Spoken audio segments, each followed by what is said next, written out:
A paz de Cristo, o amor de Maria. Amado irmão e amada irmã Quildo, presta atenção. Hoje, domingo, dia do Senhor, dia da Santa Missa. Você já foi pra missa? Pode ser no sábado à tardinha, né? Aqui em Belém tem até meio-dia, já tem missa, que já é com a liturgia do domingo. E tem muitas missas, gente, só não vai pra missa, né, quem não quer. É obrigação, viu? Não é favor, não. A gente tem que ir. Quando tá com vontade, quando tá sem vontade, tem que ir pra Santa Missa. Santa Missa é fantástica. Vamos rezar. Pelo sinal da Santa Cruz, livre-me Deus, nosso Senhor, dos nossos inimigos. Em nome do Pai, do Filho e do Espírito Santo. Amém. Vinde, Espírito Santo, sobre os nossos corações, sobre as nossas mentes, nossos olhos, nossos ouvidos, nossa boca, até o nosso respirar. Tudo venha de Deus e volte para Ele. Tudo é teu, Pai. Tudo é de Deus. Tudo é de Deus. Vamos lá. Como é domingo, a gente reza todas as leituras, tá bom? Primeira leitura, leitura do livro do Eclesiástico, capítulo 15, versículos de 16 a 21. Se quiseres observar os mandamentos, eles te guardarão. Se confias em Deus, tu também viverás. Diante de ti, Ele colocou o fogo e a água, para o que quiseres. Tu podes estender a mão. Diante do homem estão a vida e a morte, o bem e o mal. Ele receberá aquilo que preferir. A sabedoria do Senhor, ela é imensa. Ele é forte e poderoso, e tudo vê continuamente. Os olhos do Senhor estão voltados para os que o temem. Ele conhece todas as obras do homem. Não mandou ninguém agir como ímpio, ou ninguém deu licença de pecar. Palavra do Senhor, graças a Deus. Olha só. Para nós fazermos as coisas erradas, a gente vem... Não foi o que Deus queria pra gente. Deus queria que a gente vivesse aqui no mundo sem a morte, né? Mas o salário do pecado foi a morte. Lá desde Adão e Eva. Ou seja, a desobediência, né? Eva, ela foi seduzida pela serpente, pelo maligno.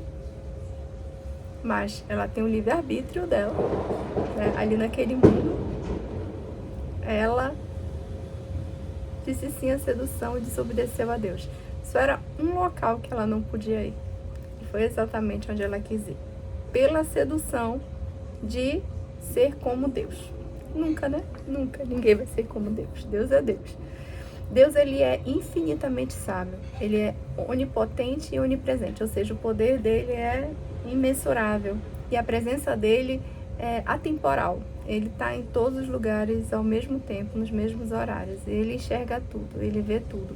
É impossível explicar Deus, é impossível explicar o poder de Deus. E aqui, nesse livro belíssimo de Eclesiástico, quando você puder ler esse livro, ele diz, né? Você tem o seu livre-arbítrio. E por que Deus nos dá livre-arbítrio? Betina está me chamando aqui. Deus nos dá o livre-arbítrio porque Ele não nos fez como soldados. Ele nos fez como filhos. Ele nos ama, Ele quer que a gente escolha as nossas coisas, o nosso caminho a de ver. Então, Ele não escolhe por nós.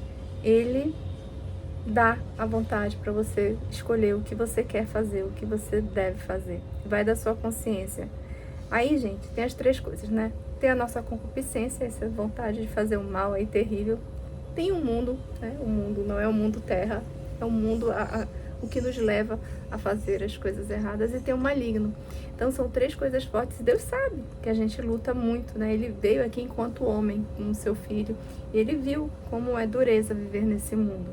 E ele nos dá força. E de que maneira você pode ter forças para vencer essas três grandes lutas diárias? Gente, a conversão, ela é diária, entendeu? Você lutar contra esse desejo que você tem ruim é diário, é diário. Você dizer não ao maligno em suas tentações é diário. E você não ser seduzido pelo mundo e suas provocações também é diário. Eu só quero dizer que vale a pena. E aí, o que a Santa Mãe Igreja nos dá? Ela nos dá, não é, Betina? Ela nos dá instrumentos. O grande primeiro instrumento que ela nos dá são os sacramentos. Os sacramentos, né? Começa pelo batismo, de você vai passar de criatura, você passa a filho de Deus. O Espírito Santo habita em você. Então isso daí é indispensável. Quanto mais cedo você batizar a sua criança, melhor para ela. Logo ela vai ser filha de Deus. E os outros demais sacramentos, né? Nós temos a confissão, que é um sacramento maravilhoso, que faz você se unir em graça, em estado de graça a Deus. E aí você vai dizer, mas o padre é pecador? Sim, o padre é pecador, mas quando ele está ali ministrando os sacramentos, ele é persona em Cristo. Então ele é pecador como a gente, ele faz as coisas erradas, mas também ele se arrepende como nós. E o sacramento da confissão é para o padre também e para todos nós que vivemos nesse mundo, com essas 3 situações terríveis de desgraça e de pecado. E a Santíssima Eucaristia, que nos dá uma força inabalável, né? A força da Eucaristia é o próprio Cristo que vive entre nós, então assim, é indispensável. Ontem eu falei isso, hoje, né? Eu falei que domingo é indispensável você ir para a missa. Domingos e os dias santos de guarda, eles são pecado mortal, ou seja, se você faltar por besteira, você precisa se confessar antes de comungar novamente. É necessário. Você precisa se unir, porque você quebrou o elo de fidelidade com Deus, então você precisa reunir esse elo. Deus sempre está lá, Ele sempre está pronto, é você que se afasta dele. Então não se afaste de Deus e volte pelos sacramentos. Outra arma fortíssima é a oração, o espírito de oração. E o que é a oração, minha gente? Oração é uma conversa com Deus. Em Crismas tem umas orações decoradas na igreja, né? Tem sim, tem umas orações. As orações, né, no começo de tudo, eram os salmos, que foram os primeiros livros a serem escritos da Bíblia. Só que, assim, as pessoas não sabiam ler. Então, a igreja, a Santa Mãe Igreja, ela foi colocando orações porque eram mais fáceis das pessoas que não sabiam ler, conversar com o nosso Senhor. Acabavam se perdendo. É como você, quando tem uma reunião, você não tem um itinerário da reunião? Pois é, a oração ela é como se fosse um itinerário. Mas dentro dessa oração, não tem momentos de conversa, momentos de, né? Também na oração, você faz momentos de conversa com Deus também, intimamente, o que você quiser falar. Mas, se você quiser só falar, você pode só falar. Se você quiser rezar as orações que a Santa Mãe Igreja nos ajuda, sim. E uma das orações fortes, muito fortes, fortíssimas, é o Santo Rosário, né? Que são esses... hoje são 20 mistérios, já há muito tempo, né? Tem entrado os mistérios luminosos, São João Paulo II, e eles andam ali no caminho de Deus. Você reza, né? 10 Ave Marias, um Pai Nosso, são 5 rosários, mistério gozoso, depois mistério luminoso, depois mistério doloroso, depois mistério glorioso. Então são esses 4 mistérios que 4 rosários que a gente vive. Cada um deles tem 5 mistérios, então são 50 Ave Marias em cada um. É um momento onde você faz muita reflexão, muita reflexão. Hoje, quando eu fui rezar meu rosário, eu tive uma experiência forte com Nossa Senhora, porque é uma oração mariana cristocêntrica, porque nós vamos caminhar ali na vida de Cristo, não é na vida de Maria. A gente anda na vida de Cristo, mas levado por Maria. Nossa Senhora é mais que perfeita, gente. Ela nos encaminha como uma mãe amorosa, como uma mãe querida, uma mãe doce, uma mãe providente, uma mãe que fala o que tem que falar, que cala quando tem que calar, que sempre está presente. Ela é Nossa Senhora, é Maria, é mamãe. Então essa minha experiência de hoje no Rosário foi, eu vou tentar, como Santa Teresa d'Ávila, né? Nas moradas interiores, eu vou tentar me distrair ao mínimo do Santo Rosário para eu entrar nas palavras. Eu fui rezando o meu primeiro terço, segundo terço, terceiro terço, quarto terço, e aí eu fui rezando e fui vendo que quando a gente vai se concentrando na palavra, Deus vai falando, né? Então as palavras, elas têm a mesma Ave Maria que você reza, por exemplo, no mistério, um outro mistério tem um outro significado, né? Cabe uma outra mensagem para você. É o mistério da oração, é o que nos leva a entrar na intimidade com Deus, para dizer, olha, Senhor, eu realmente não sou nada, Deus sou tudo. E isso que é exatamente o que eu queria falar, isso tudo é o temor ao Senhor. É o temor, não é um medo. O temor é muito mais do que medo, né? Medo é fichinha. O temor é não querer magoar, né? É tomar cuidado, é cuidar, é adorar, é fazer tudo por Ele. Senhor, nem que eu mereça o inferno, eu vou te adorar. Nem que seja isso me dado, mas eu vou te adorar eternamente, Senhor. Porque eu sou sua filha. Eu te adoro em plenitude e em graça. Amém? Vamos para o responsório? É o Salmo 18. Feliz o homem sem pecado em seu caminho, que na lei do Senhor Deus vai progredindo. E assim a gente vai. Presta atenção. Feliz o homem sem pecado em seu caminho, que na lei do Senhor Deus vai progredindo. Feliz o homem que observa seus preceitos e de todo o coração procura a Deus. Os vossos mandamentos vós nos destes, para serem fielmente observados. Oxalá seja bem firme a minha vida em cumprir vossa vontade e vossa lei. Sede bom com vosso servo, e viverei e guardarei vossa palavra, ó Senhor. Abri meus olhos, e então contemplarei as maravilhas que encerra a vossa lei. Ensina-me a ver todos os preceitos, quero guardá-los fielmente até o fim. Dai-me o saber e o cumprir a vossa lei. E de todo o coração eu guardarei. De todo o coração eu guardarei. Gente, tem uma historinha que eu já contei várias vezes aqui no Presta Atenção, de Santa Teresa d'Ávila, que santos, normalmente, eles possuem um tempo de secura espiritual. O que é essa secura espiritual? Esse deserto, é um deserto espiritual. É uma ausência de Deus, e é terrível essa fase onde os santos, uma grande maioria, passou por esse deserto espiritual. E ela não queria adorar o Senhor na Eucaristia. E ela começou a contar os azulejos lá que tinham lá na igreja. Mas ficou na presença de Deus, porque ele é assim, ele é como o sol. É só chegar perto que ele queima.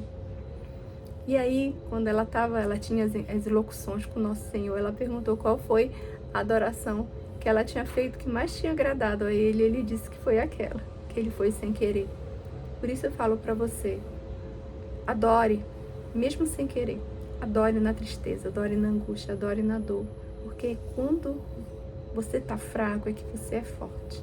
É quando você ultrapassa essa comorbidade aí, né? Da aspereza de alma, da aridez mesmo, severa, da tibieza. Você ultrapassa isso, você consegue chegar com muita humildade, com muito temor ao Senhor, nessa intimidade com o nosso Senhor Jesus Cristo, que é muito bom. Não que eu já tenha, tá, gente? Eu tô na luta, é diário essa luta. Santo Evangelho. Não, segunda leitura, hoje é domingo, né? Primeira carta de São Paulo aos Coríntios, capítulo 2, versículos de 6 a 10. Irmãos, entre os perfeitos nós falamos de sabedoria. Não da sabedoria deste mundo, nem da sabedoria dos poderosos deste mundo, que afinal estão voltados à destruição. Falamos sim da misteriosa sabedoria de Deus. Sabedoria escondida que desde a eternidade Deus destinou para a nossa glória. Nenhum dos poderosos deste mundo conheceu essa sabedoria, pois se a tivessem conhecido, não teriam crucificado o Senhor da glória. Mas, como está escrito, o que Deus preparou para os que o amam é algo que os olhos jamais viram, nem os ouvidos ouviram, nem coração algum jamais pressentiu. A nós Deus revelou esse mistério através do Espírito, pois o Espírito esquadrinha tudo, mesmo as profundezas de Deus. Palavra do Senhor, graças a Deus. Quando Jesus estava aqui, né, ele foi condenado, foi morto, foi sepultado e ele ressuscitou. Quando ele ressuscita, ele ainda fica 50 dias aqui na terra. Quando ele vai, né, tem a sua ascensão, ele diz, não se preocupem, porque eu vou mandar o Paráclito para vocês, que é o próprio Espírito Santo. Ou seja, ele se uniu ao Pai no céu e mandou o Espírito Santo para vir sobre os apóstolos, lá no cenáculo, sobre Nossa Senhora e os apóstolos. E é esse Espírito Santo que também vem sobre nós e nos irradia o coração e o amor. Você precisa clamar o Espírito Santo, porque ele vai. Você pede, ele vai. Pedir e recebereis. Buscar e achareis. Batei e abrir-se-vos-á. O Espírito Santo, ele vai abrir o seu coração para tudo que é bom, tudo que é de Deus. O Evangelho, segundo São Mateus, capítulo 5, versículos de 17 a... Só um minutinho.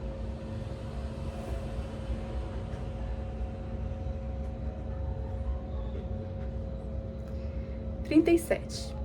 Naquele tempo, disse Jesus a seus discípulos, não penseis que vim abolir a lei e os profetas. Não vim para abolir, mas para dar-lhes pleno cumprimento. Em verdade eu vos digo, antes que o céu e a terra deixem de existir, nenhuma só letra ou vírgula serão tiradas da lei, sem que tudo se cumpra. Portanto, quem desobedecer a um só destes mandamentos, por menor que seja, e ensinar os outros a fazer o mesmo, será considerado menor no reino dos céus.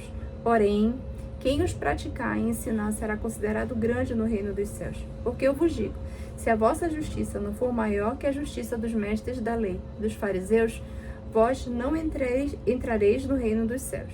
Pois ouviste o que foi dito aos antigos: não matarás. Quem matar será condenado pelo tribunal. Eu, porém, vos digo: todo aquele que se encoleriza com seu irmão será réu em juízo. Quem disser ao seu irmão: patife, será condenado pelo tribunal.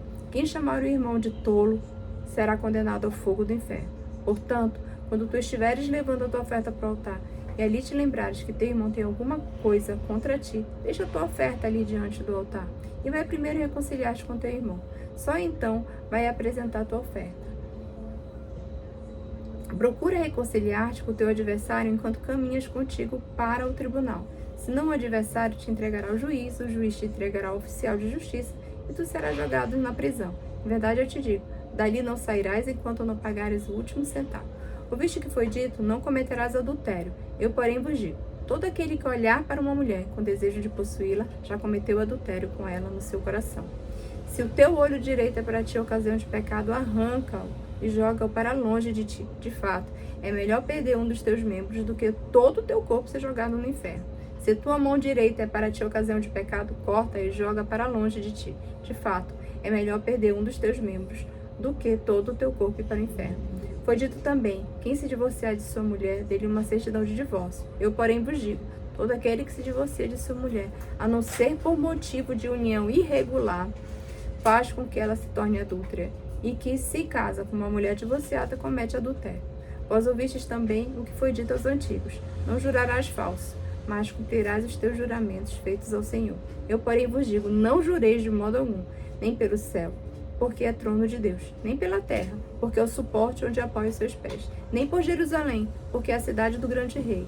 Não jureis tampouco pela tua cabeça, porque tu não podes tornar branco ou preto um só fio de cabelo. Seja o vosso sim, sim, e o vosso não, não. Tudo o que for além disso vem do maligno. Palavra da salvação. Glória a vós, Senhor. E assim o é. Livra-te do pecado. Caminha nos caminhos do Senhor. Tá aí, tá tudo escrito, minha gente, o que a gente pode fazer e o que não pode fazer. Eu sei que é complicado. Eu sei que nós temos a situação da nossa concupiscência, né, do mundo, do pecado original, e também tem o maligno que nos atormenta 24 horas. O maligno não vai te atormentar se tu já estiver no mal. O maligno, ele vai te atormentar se tu estiveres caminhando no caminho de Deus. Então, continua firme, porque se o maligno está te atentando, se a tua concupiscência está complicada, se o mundo está te seduzindo, imagina o poder que Deus tem para te tirar de tudo isso. É infinitamente maior. Então, tenha força, tenha fé, diga não ao inimigo, diga não ao pecado. Agora, nesse momento de carnaval, não veja nada que lhe leve a pecar, não cante nada que lhe afaste de Deus, não dance nada que lhe deixe longe da graça. Faça o que for bom para Deus, né? Viva, você gosta do carnaval? Viva em santidade esse carnaval. Tem aí várias comunidades aí, carnavais com Cristo, maravilhosos, que vivem essa alegria do carnaval. E Deus quer que você seja alegre. Deus sofreu tudo para você não sofrer mais, mas o mundo faz a gente sofrer. E a gente tem que carregar essa cruz até o fim, para um dia vivermos no céu com Ele. Deus te abençoe. Em nome do Pai, do Filho e do Espírito Santo. Amém. Tina tá aqui, ó, com um canto no meu colo, ó. Beijo.